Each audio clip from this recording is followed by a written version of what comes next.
Silver has had a huge move. Going back to the week of Thanksgiving through this week, it's up about 13%.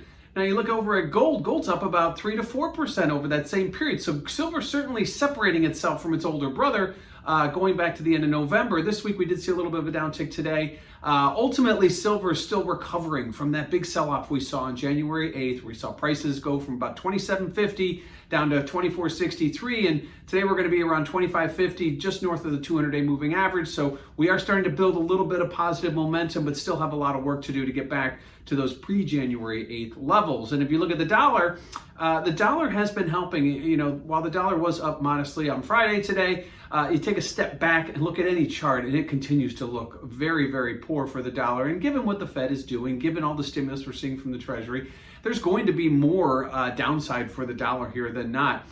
Certainly a risk-off move, maybe coming from equities, could help bid the dollar a little bit, but it had a lot of work to do. Going back to March of last year, it has just been a free fall for the dollar, and that should be helping silver.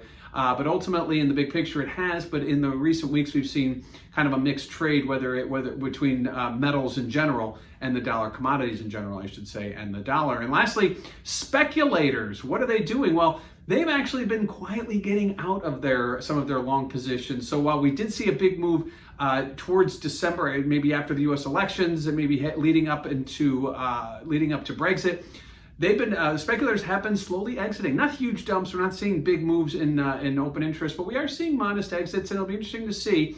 As we move forward with FOMC next week, possibly looking to extend asset purchase programs, keeping rates low. Will that be a bull signal, and will they start getting back in? Will those speculators get back in? Because, like I said, over the last several weeks, they've been exiting. So silver has seen a big move, but since January 8th, it's been struggling to get its sea legs back under it. Next week's FOMC clearly could be a pivot point for silver at this point, but right now we have to wait. And looking out even further, how low can that dollar go? That can only be bullish news for silver.